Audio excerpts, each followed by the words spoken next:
할렐루야. 데이빗 리버만이라는 사람이 쓴 책 중에 나에겐 분명 문제가 있다라고 하는 그의 책에서 우리는 습관적으로 저지르기 쉬운 잘못된 행동에 대해서 분석하고 그에 대한 해결책을 소개해주고 있는데, 우리에게 무려 77가지의 이야기가 소개되어집니다. 그 중에 이런 것이 있습니다. 다른 사람들의 실패를 은근히 즐긴다. 일을 대충 처리하고 다음에 한다. 단순한 일도 복잡하게 처리한다. 틀린 것을 알면서도 절대로 주장을 바꾸지 않는다 라는 것입니다.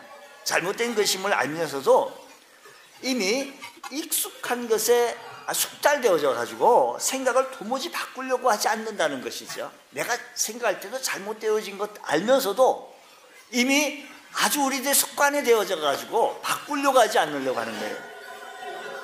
여러분, 듣고 보니 우리 책 제목대로 내겐 분명 문제가 있다라는 생각이 들지 않습니까?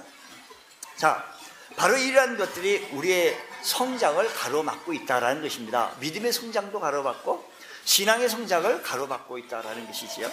우리가 살아가면서 별로 대수롭지 않게 여겼던 이러한 것들이 우리의 성숙을 가로막는다고 한다면 우리는 이것은 버려야 할 것이라는 것입니다. 우리에게 버릴 것, 우리들의 삶의 현장에서 버릴 것이 무엇인가? 질투입니다. 오늘 우리 여러분, 언제 여러분들은 질투하십니까? 나와 나이도 학력도 비슷한데 나보다 더 잘 나가는 것을 보고 질투하십니까? 아파트, 또 그 집에 갔더니 신형 김치 냉장고, 내가 못 가진 명품 가방, 더 큰 차를 소유했다고 삶의 현장에서 질투하십니까? 나보다 늦게 믿은 형제 자매가 나보다도 더 하나님의 축복을 받고 신앙이 월동하여 저만큼 나갔던, 그래서 대표 기도하더라도 유창하게 하나님의 은혜를 증거해 보면서 기도를 해내고 신앙의 본을 보일 때 여러분 질투를 느끼십니까? 가진 것을 보고 분노가 치밀어 오진 않습니까? 질투는 가까운 사이에 가깝게 있는 분들에게 질투를 느낀다는 것입니다. 여러분, 남이 잘 되는 것을 보고 속이 쓰리고 남이 잘못되는 것에 은근히 즐거워한다는 것, 질투의 감정은 아직까지도 우리 마음속에 떠나지 아니하는 찌꺼기입니다. 예를 들어보세요. 가게가 두 개 나란히로 있는데 똑같은 가게의 나름의 냉면집이라고 해도, 국밥집이라 해도 좋습니다. 이 집은 잘 되고 줄을 수수막 들어가는데 똑같이 개업을 했고 똑같이 시작했고 그 사람도 나하고 나이가 비슷하고 뭐 장사 경력도 비슷한데 우리 집은 파리가 날린다라고 한다면 얼마나 신경질 내겠습니까? 남대문 시장에 같은 업종도 아닌데 만두 가게가 있습니다. 만두 가게는 줄을 쫙 서는데 그 옆에 무슨 가게가 있습니다. 김밥집이 있는데 줄을 안 쓰니까, 줄을 쓰다 옆집 손님들이 줄을 서서 자기 앞에 가게까지 가로막고 있으면 화가 나서 그 만두 가게한테 난리가 납니다. 그러니까 만두 가게가 가릴까봐 만두 팔면서 그냥 그냥 그리 서지 마시고 이쪽 서시라고 아주 신신당부합니다. 예일대학의 심리학 교수인 살로비 박사는 미국에서 발생한 범죄 20%가 질투 때문에 생긴 행위라고 말씀했고, 우리도 이 질투라는 것을 생각하게 되어지는데, 이 질투는 가장 가까운 것, 다시 말하면 옷가게 하는 사람이 저 시골에서 과일 농사 짓는 사람들에서 질투를 느끼지 않는다는 것이죠. 지금 대기업 회사 다니는 사람이 동네 마트가 잘 돼가지고 대박났다, 이거 마음 아프고 상처받고 이러지 않는다는 것이죠. 나랑 똑같이 입사한 사람이 나보다 먼저 성진하고 나보다도 학력도 안 좋고 나보다 스펙이 안 좋은 사람이 나보다 앞장서 나갈 때 분함을 느낀다는 것입니다. 무슨 말인가 하니 가까운 사람, 가까이 있는 사람들에게 질투를 느낀다는 것입니다. 혹시 여러분, 앉아 계신 여러분들 옆 사람에게 질투를 느껴보신 적이 있으십니까? 한번 실컷 한번 보십시오. 하도 무뎌가지고 나는 신앙에 성숙을 기리지 아니하고 나는 믿음의 성장도 생각지도 아니했는데 당신이 얼마든지 가든지 나는 아무렇지 않다라고 생각하시는 분들은 질투를 못 느끼실 것입니다. 나보다 더 잘 예수 잘 믿고 나보다 더 10년 늦게 예수 믿은 사람인데 먼저 집회 때마다 예수는 주님 앞에 나와 찬양하고, 근데 우리들의 마음은 화인을 맞았는지 아무런 감정이 없는 거예요. 나에게 오늘 여기 데이빗 리버만이 쓴 책 제목대로 나에게 분명 뭐가 있다? 문제가 있다라는 것처럼 나에게 이런 문제가 있지 아니한지 한번 보자라는 것이지요. 어떤 형태든지요, 우리에게 질투, 좋은 질투는, 좋은 시기는 참 좋습니다. 좋은 시기는 저 사람이 나보다 앞서가네, 더 분발해야지, 나에게 스트레스가 돼가지고 나이가 발전되어지는 스트레스가 됩니다. 그런데 저 사람이 나보다 더 앞서서 하고 자기의 스트레스를 받아가지고 이것 때문에 아파한다고 한다면 절망적인 스트레스가 되어질 것입니다. 여러분, 이런 삶 속에서 열등감이라는 모습 속에서, 열등감이라는 것 때문에 우리에게 쉽게도 이렇게 질투 시기가 찾아옵니다. 네가 나보다 더 많이 공부했다고? 그래, 나 너보다 더 못 배웠다, 어쩔래? 네가 나보다 더 많이 돈 가졌다고? 시집 올 때 혼수 많이 해왔다 이거지? 좋다, 한번 보자 라고 하는 열등감에서 질투가 시작되어지기도 합니다. 사실은 아무리 못 배우고 아무리 가진 것이 없다 해도 나름대로 거기에 만족하며 사는 사람은 희희거리며 편하게 살 수 있다는 것이지요. 어떤 형태로든지 우리에게 관계가 형성되어지는데 이 관계가 깨질 가능성이 참 많다라는 것입니다.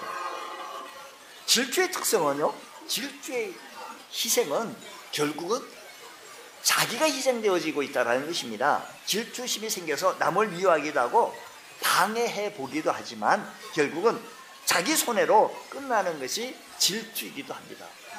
우리 열심히 전도합니다. 전도 하나님 통해서 영광을 드립니다. 근데 이것이 질투해서 전도를 방해한다고 한다면 이것은 어떤 현상이 이루어진가요? 희생자는 희생하는 것은 자기 자신에게 돌아가고 있다는 것입니다. 재미있는 우화가 있습니다. 한 농부가 염소와 나귀를 길렀습니다. 근데 주인은 무거운 짐을 묵묵히 잘 나르는 나귀를 매우 사랑했습니다. 그리고 나귀를 더 쓰다듬고 나귀를 불러다니며 늘 같이 동행했습니다.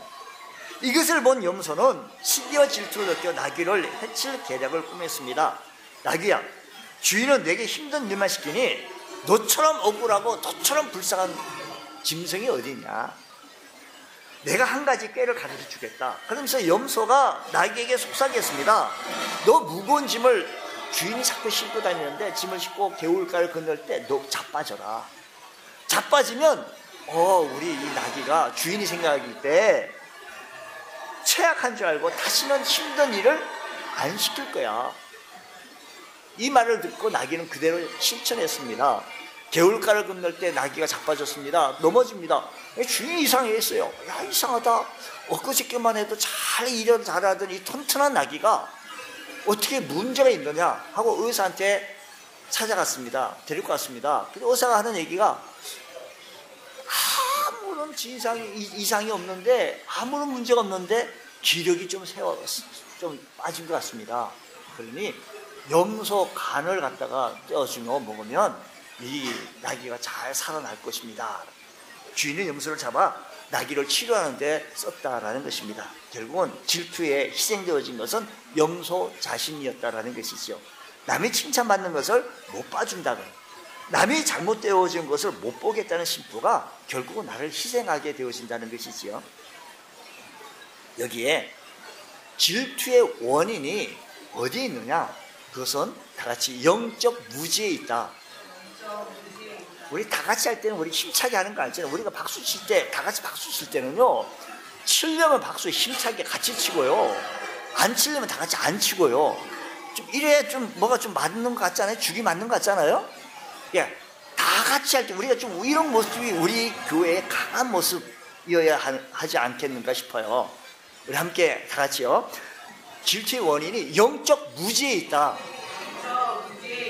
바로 이 얘기입니다. 질투가 우리 다 같이 한 것이 요 정도밖에 안 되니까 얼마나 참 우리가 힘이 죽 한 그릇도 못 드시고 오신 것 같아요. 그러니까 어쨌든 결국은 자기가 희생되어진다는 사실을 그대로 본문 내용 속에서 나오게 되어지는데, 오늘 보면은 이런 사건 속에서 다윗이 골리앗을 넘어뜨리는 장면입니다.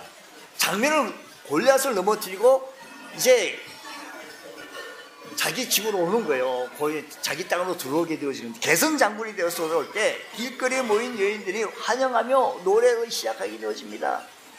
골리앗을 죽이고 들어올 때 너무 기쁩니다. 너무 기뻐가지고 이렇게 얘기해요. 사울이 죽인 자는 천천히요, 다윗이 죽인 자는 만만이라고. 이것이 화근이 되어집니다. 가끔씩 보면요, 여자들이 하여간 속이 없습니다. 보세요. 사울이 왕인데 그 앞에다 대놓고 노골적으로 다윗이 훨씬 더 매력적이다 라고 얘기한다면 속이 없는 얘기 아니겠습니까? 어떤 분이 이런 얘기를 했대요. 내가 그 얘기 참 웃었는데요, 이 신랑이 참 반찬 추정을 잘 하더라는 것입니다. 그래서 하니까 언제 한번 자기가 어디 그 동네 사람하고 같이 나갔을 때 순이 엄마가 끓여온 그 찌개가 너무너무 맛있는데 어째 순이 엄마한테 좀 가서 좀 배워라고. 그것도 먹고 배가 난 자기 부인이 가서 순이 엄마 나 찌개 한 번만 끓여줘. 그래서 좀 가서 갖다 순이 엄마 끓여준 찌개를 갖다 자기 신랑 밥상에다 갖다 놨는데, 이 찌개를 맛을 먹어보더니만 아이고 이게 짜서 이게 먹을 수가 없냐고, 이게 순이 엄마의 또 못 따라간다고 이래 버린 거예요. 그러니까 이 찌개가 누가 끓인 줄 아시오? 당신이 늘 입방아 찢던 순이 엄마가 끓여갖고 온 거요. 여러분, 지금 사울이 왕인데 그냥 그 앞에 대는 노골적으로 다윗이 훨씬 매력적이라고 이것을 좋아하겠습니까? 이 광경을 가만히 보고 있던 사울이 화가 났습니다. 다윗 저놈 이제는 이 나를 삼키겠다.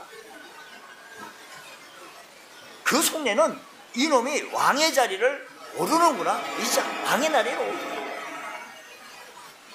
보세요, 8절 말씀 보기 좋지. 이렇게 얘기합니다. 사울이 그 말에 불쾌히 심히 놓아여 이르되 다윗에게는 만만을 돌리고 내게는 천천만 돌린다. 그가 더 얻을 것이 나라 말고 무엇이 있냐. 다윗 그가 더 얻을 것이, 더 쟁취하고 얻을 것이 골리앗을 했으니까 얻을 것이 뭐라고요? 나라 말고 무엇이 있냐 하면서 9절 말씀 보니까 이렇게 얘기합니다. 그날 후로 사울이 다윗을 주목하여 봤다라고 말합니다. 나라가 완전히 전쟁에 패배하고 망하여 적국의 식민지가 될 상황에 무명의 장수가 나타나서 단숨에 전세가 역전되었습니다. 무시무시한 정장의 무명의 장수 그 골리앗을 한 손에 죽임을 당하고 이스라엘의 대성을 거두었습니다. 얼마나 신나고 좋았겠습니까? 여러분, 한일전이 펼쳤습니다. 축구 경기에 한일전이 펼치면 그랬는데 한일전에 우리가 이겼다, 또 역전으로 이겼다, 얼마나 신나겠습니까? 월드컵 나가가지고 일성만 해도 이렇게 기쁘고 즐거운데 이스라엘 국민들은 너무너무 행복하고 신났습니다. 참으로 이 나라가 블레셋 지역에 적군으로 들어가게 되었을 텐데 무명의 장수가 나가지고 골리앗을 단칸에 찔러서 넘어뜨렸대 라는 소문이 되자 온 동네방네 소문이 되자 너무너무 흥분되었습니다. 월드컵에 16강 4강만 가고 몇 강만 갔더라도 동네방네 막 불고 난리가 나게 되었을 텐데 너무 신나고 좋았습니다. 그래서 자연스럽게 누구의 입에서부터 나왔는지 모르지만 노래를 만들어 부르는 것이 사울이 죽인 자는 천천히요 다윗이 죽인 자는 만만이로다라고 노래를 부르게 되어진 것입니다. 모두가 신나서 몰려다니고 빵바다를 울리고 축제를 벌이는 그 순간에 질투심에 사로잡혀가지고 저놈이 없을 때는 내가 꽤 잘 나갔는데 저놈이 나타나 내 인기를 가로채네 하고 슬퍼하는 한 사람이 있었습니다. 사울이 다윗을 향하여 바라봅니다. 주목하여 봅니다. 근데 여기 뭐를 보세요. 사울은요 질투심 때문에 눈이 좀 가렸어요. 사울이나 다윗이 그 골리앗을 죽인 걸까요? 영적 무지라고 한다면 다윗이 죽였다고 생각할는지도 모릅니다. 왜? 그 온 동네 사람 여자들이요 말하기를 누가 죽였다? 다윗이 죽였다라고. 그래서 뭐라고요? 사울이 죽인 자는 천이고 다윗이 죽인 자는 뭐라고요? 아니라고 합니다. 왜 그럴까요? 다윗이 골리앗을 죽였다고 생각하기 때문인 것입니다. 근데 다윗은 그렇게 말하지 않습니다. 다윗은 이 일을 행하신 분은 하나님이 하셨습니다라고 얘기해요. 사무엘상 17장 45절부터 한번 보면 46절부터 예 좋습니다. 46절 말씀 보면 오늘 여호와께서 너를 내 손에 넘기시리니 앞에요. 46절 앞에 어떤 사건이 있게 되어진 거냐 하면 다윗이 블레셋 사람에게 나타난 거예요. 다윗이 골리앗 앞에 선 거예요. 너는 칼과 단창으로 내게 오지만 칼과 창으로 오지만 나는 만군의 여호와 이름으로 내게 나아가는데 네가 모욕하는 이스라엘 군대의 하나님의 이름으로 내가 나아간다라고 했지 칼과 단창으로 나아간다라고 다윗은 말하지 않았습니다. 계속 46절 말씀 보게 되어지면 오늘 여호와께서 너를 내 손에 넘기시겠다. 하나님께서 너를 내 손에 넘기시겠다라고 다윗은 그 동네 여인들은요 다윗이 죽인 줄 알았습니다. 근데 다윗은 그게 아니더라고 보니까. 성경 잘 보십시오. 다윗이 죽은 것이 아니라 이 일에 누가 하셨다? 하나님. 왜 일이 이렇게 되었지? 사울도 하나님의 하심을 영적인 사실을 바라볼 줄만 알았다면 이 일이 하나님의 하심을 바라볼 줄만 알았다라고 한다면 하나님께 영광을 돌렸을 것입니다. 그러면 스토리가 달라질 거예요. 이야기가 좀 달리 전개되어질 것입니다. 여러분 보십시오. 다윗이 죽인 게 아닙니다. 여인들은 만만이라고 했지만 다윗이 죽인 게 아닙니다. 계속해서 이어서 말씀 보면 47절 말씀은 이렇게 해요. 또 여호와의 구원하심이 칼과 창이 있지 아니함을 이 무리에게 알게 하되 다윗이 고백해요. 알게 아니라 전쟁은 여호와께 속한 것인즉 그가 너희를 우리의 손에 넘기시고 누가 있다? 전쟁은 여호와께 속한 것이라 그래요. 여러분 보세요. 다윗이 무슨 칼과 창, 갑옷도 안 입고 나갔습니다. 무슨 칼을 가지고 나갔습니까? 자기 필리하고 익숙한 방법대로 나가서 자기가 늘 하던 대로 물맷돌을 돌려서 던졌더니 골리앗이 넘어진 거예요. 이것이 하나님이 하셨지 하나님이 역사하여 주셨지 자기가 한 것이 아님을 다윗은 잘 알고 있었습니다. 그래서 그렇게 얘기합니다.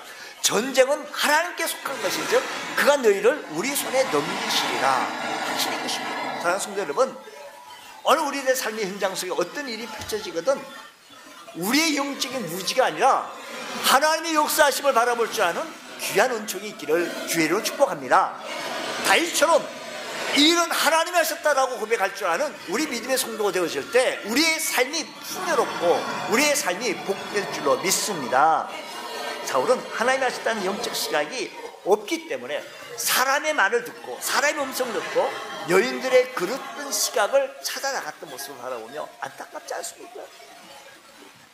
하나님의 음성을 들어나갈 수 있는 하나님께 시각을 맞출 수 있는 우리 주의 성도 되어주시기를 주의로 축복합니다. 질투의 결과는 파멸이다라는 것입니다. 사울은 자기를 위해 수금을 타는 오늘 본문에서도 뭐라고 얘기하는 거 아니에요? 자기를 위해 수금을 타는 다윗을 향하여 창을 던졌어요. 왜 그럴까요? 악신에 말려서 그렇게 되어집니다. 그것을 몇 번이나 두 번이나 던졌다는 것을 보면 두 번이나 다윗이 피했다라는 것을 보면 몇 번 던졌다? 두 번 던졌다는 것을 알 수 있게 되어집니다. 여러분 12절 말씀 보십시오. 12절 여호와께서 사울을 떠나 다윗과 함께 계심으로 사울이 그를 두려워하더라는 겁니다. 보십시오. 하나님이 떠나게 되어지니 다윗과 함께 하시는 그 하나님이 다윗과 함께 하시는 사실을 바라보며 사울은 두려워하기 시작하게 되어진 것입니다. 질투의 결과는 우리가 버려야 할 덕목이 우리가 버려야 할 것이 질투인 것은 결국은 하나님 앞에 우리가 붙잡힌 바 되어지고 하나님의 음성을 듣고 하나님의 시각에 우리의 모든 삶을 탁 맞추어 나가는 우리 주의 성도 되어지기 원합니다. 중병에 걸린 두 사람이 있었습니다. 둘은 큰 병원에 입원실에 병실에 입원했는데 병실은 아주 작았고 바깥 세상을 내다볼 수 있는 창문이 한 개밖에 없었습니다. 침대가 두 개 나란히 있게 되어진데 창가에 앉은 사람만이 바깥 세상을 내다볼 수가 있습니다. 근데 침대가 창가에 있었기 때문에 일어나 가끔 가다가 폐에서 어떤 용액을 받아내기 위해서 꼭 일어나서 앉을 때마다 바깥 풍경을 내다보면서 옆에 있는 환자를 위하여 설명을 합니다. 창가에 앉아서 이 환자는 이렇게 바깥 풍경을 맞은 환자에게 일일이 설명하기를, 바깥에는 공원이 있고, 그렇게 얘기를 들으니까 공원이 있는 것 같아. 얘기를 들어보니까 호수가 있는 것 같고, 그 호수에 오리와 백조들이 그냥 지나가는 것만 같고, 저 건너편에 인라인 스케이트를 타고 다니는 아이들이 휙 다니는 이 모습을 그렇게 설명을 해주는 거예요. 막 설명해 주는 거예요. 그리고 또 아이들이 모이를 막 주기도 하고, 비둘기에게 모이기도, 또 오리에게 모이를 주기도 하고, 또 만든 배도 띄우기도 하는 얘기를 막 설명을 해주는 거예요. 그러던 어느 날 오후 한 가지 이런 생각이 들었죠. 왜 창가에 있는 저 사람만 바깥 세상을 내다보면서 즐거운 특급을 누리고 있는가? 이런 생각을 떨쳐버리지 못하고 그 창가에 있는 환자에게 질투가 나기 시작했습니다. 어느 날 밤 그가 천정을 누웠는데 창가에 있는 환자가 갑자기 기침하며 숨을 고르기 시작합니다. 서로 허덕거리면서 간호사 버튼을 찾고 있습니다. 자기가 눌러주면 될 텐데 눌러주지 않고 가만히 누웠습니다. 근데 이 사람은 너무 병증이 위중되어져서 찾지를 못합니다. 가만히 지켜봅니다. 숨이 멎을 때까지 이 사람은 가만히 도와주지 않았습니다. 그 다음 아침에 간호사는 창가에 환자가 숨져 있는 것을 발견하고 조용히 시신을 치워갔습니다. 이내 그는 자기가 창가에 있는 침대로 옮겨달라고 건의하여 옮겨갑니다. 직원들이 떠나자마자 그는 옮겨가가지고 창가에 앉았다고 해요. 창가에 누운 이 환자가 나도 이제 창가를 내다보지, 안간 힘을 다하여 창가를 내다보니까 통증이 있고 팔꿈치를 겨우 괴고 간신히 상체를 들고 일어나서 창가를 내다봤는데 창밖에는 아무것도 없었습니다. 맞은편 건물 회색 담벽이 있을 뿐이고 아무것도 호수도 공원도 없었습니다. 질투의 것은 이렇게 허무한 벼랑일 뿐이었다라는 것을 시사해주고 있다는 것입니다. 그러면 바로 우리 이 질투가 찾아올 때, 우리 믿음 생활할 때 이 질투를 버려야 하는데, 시기를 버려야 할 텐데 어떻게 해야 될 것인가? 영적인 상태를 점검해야 된다는 것입니다. 영적인 상태. 주님, 우리가 항상 하나님 앞에 있는 자신의 모습을 발견하게 할 수 없이고, 우리가 몸이 건강하면요, 우리 몸에는요 면역력이 있어요. 면역력을 올리기 위해서 여러분 좋은 식품들, 좋은 거 잘 드시잖아요. 잘 드시잖아요. 아이 뭐 그냥 안 드신 것처럼 그냥 너무 거룩하게 예비를 드시고 그냥 면역력을 높이기 위해서 좋은 음식도 면역이 잘 드셔서 면역력을 높여서 여러분이 응접실에 리빙룸 같은 곳에서 있을 때 여러 가지 세균들이 있을 수 있어요. 발생될 수 있을 수가 있어요.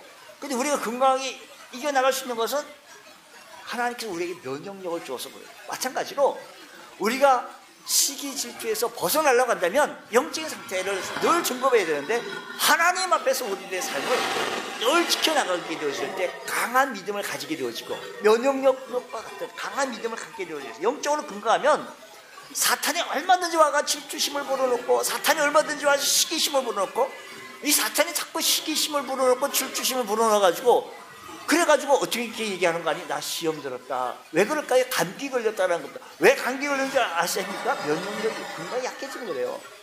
항상 우리들이 승리해 나가려고 한다면 항상 하나님 앞에서 영적 상태를 점검하면서 하나님 앞에 몸부림치면서 주의 은혜를 구할 수 있는 복된 성도 되어주시길 바랍니다. 성리롭고 복된 삶을 살아갈 수 있는 귀한 유일한 길이니 오늘 우리들 주님, 주의 은혜가 우리의 삶에 충만케 하여 주옵시고 주의 축복 우리 삶을 누리게 하여 주옵소서. 주님 떠나서는 한시도 살 수가 없습니다.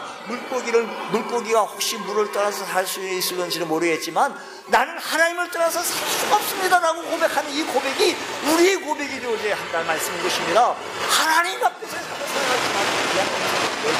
살아가지만 일이 하나님이 하셨지 어떻게 다윗이었습니까? 사울은 잘못 봤어요. 여러분, 사랑하는 성도 여러분, 하나님 하심을 바라볼 줄 아는 귀한 은혜가 있기를 원합니다.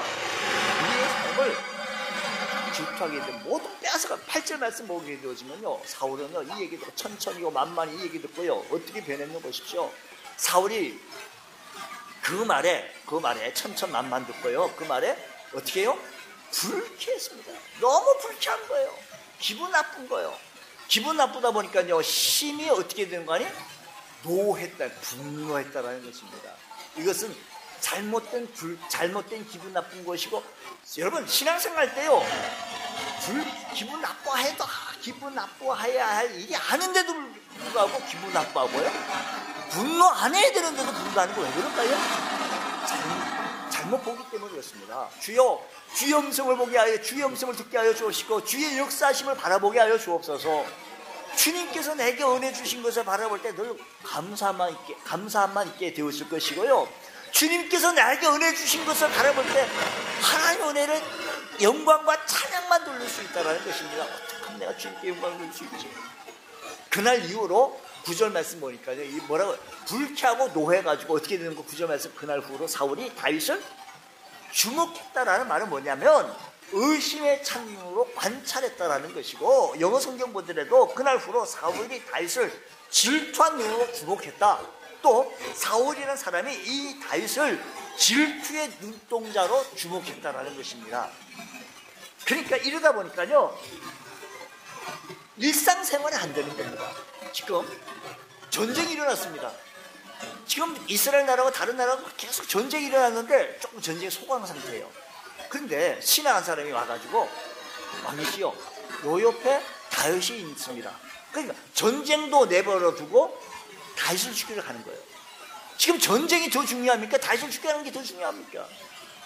우리가요 어디에 잘못 시각, 하나님 음성 못 듣고 잘못 시각에 이렇게 꽂히면요 일상생활에 하나님 앞에 우리가 정말 살아야 되고, 하나님 자녀로서 우리는 하나님이 세상을 독생자를 주셨으니 예수 믿고 구원받은 하나님의 은혜로 하나님의 자녀로서 너희가 그 은혜를 인하여 믿음으로 말미암아 구원을 얻은 것이지, 내가 행위로 내가 뭘 해가지고 내가 해놓은 게 뭐 있겠어 하시요. 하나님 앞에 여러분 해놓은 게 뭐 있겠어 하시면 한번 손들어 보세요. 뭐 해놓은 거 있으면 부끄럽게 찾기도 없는데도 불구하고 많이 했다고 축복하시고 은혜 주시고 눈동자가 지켜주시는 그 은혜에 감사하며 살아갈 수 있는, 그게 안 보이는 거예요. 그리고 시기하고 질투하며 다른 일에 쫓아나가는 거예요. 주님 앞에 봉사해야 될 에너지를, 주님 앞에 헌신해야 될, 주님 앞에 기도해야 할 에너지를 다른 일에 쫓아가는 거예요. 오늘 우리들은 하나님께서 주신 것을 내가 바라보면서, 내게 없는 것 바라보면 섭섭합니다. 인간적으로 본능적으로 그럴 수가 있습니다. 신앙의 자존감을 회복해야 되고, 하나님의 은혜를 생각하며 나 된 것을 인정하며 살아갈 수 있는 것. 들어보세요. 우리들이 가진 것 가지고 하나님께 영광을 돌리는 것, 내가 할 수 있는 것, 최소 할 수 있는데도 불구하고 안 하는 것, 예배를 드릴 수도 있는데 불구하고 안 드리는 것. 하나님은 다 머리카락까지도 다 세신 받으신 하나님이신데 그거 모르시겠습니까? 우리가 할 수 있는 것, 우리의 연약한 가운데서 강함이 나타나지고 우리가 할 수 있는 부분에서 하나님, 여러분 남의 떡이 더 커 보이는 거지 큰 게 아닙니다. 제가 하고 싶은 것 하는 거예요. 내게 맡겨진 일, 내게 할 수 있는 일.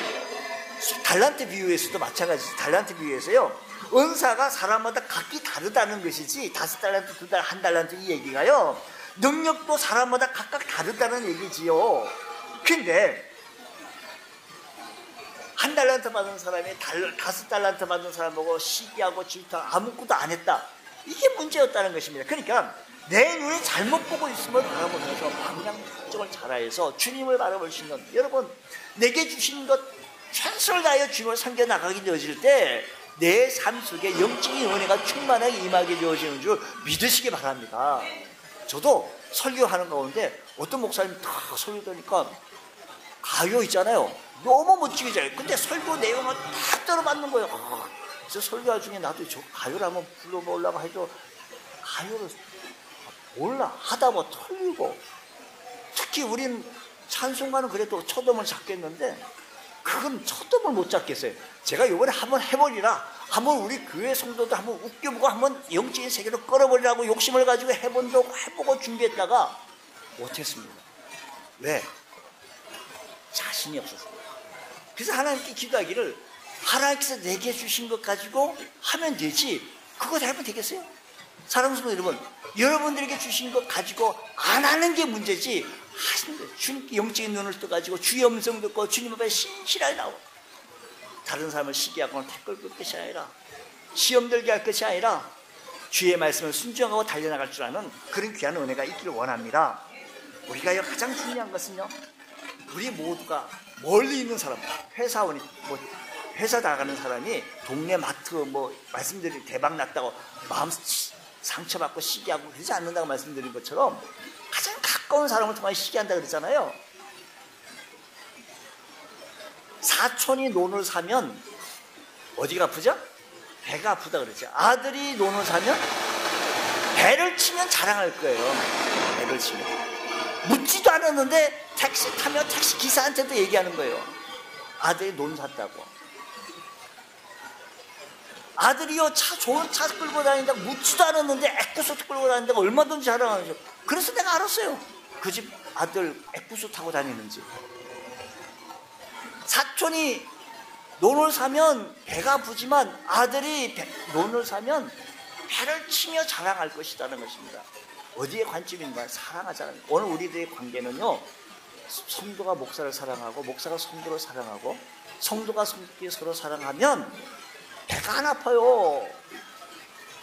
사랑하고 섬기고 서로 채워주고 섬길 때 하나님의 역사하시만 나타날 줄로 믿습니다. 축복할 수 있는 관계, 사랑할 수 있는 관계로 바라볼 때 질투가 떠나고 시기가 떠나면서 서로 함께 힘을 모아 아름다운 공동체를 이끌고 나갈 수 있는 복된 교회 되어지기를, 복된 성도 되어지시기를 주의 이름으로 축원합니다. 기도하겠습니다. 하나님 아버지 감사합니다. 저희들에게 크신 은혜 베풀어 주셔서 하나님께서 저희들에게 주신 것 가지고 감사하게 하여 주시고 내 가능성을 보고 개발하게 하시고 주님 앞에 신실하게 주님 앞에 섬겨 나갈 수 있는 아는 귀한 은축의 은혜가 일어나게 하여 주옵소서. 영적인 것을 바라보게 하시고 주의 음성 듣게 하시고 주의 시각을 바라보며 달려나가기에 부족함이 없는 귀한 은축의 은혜가 일어나게 하여 주옵소서. 주께서 크신 은혜를 베풀어 주셔서 우리들이 주님을 향하여 달려나갈 줄 아는 믿음의 권속들 되어지게 하여 주시옵소서.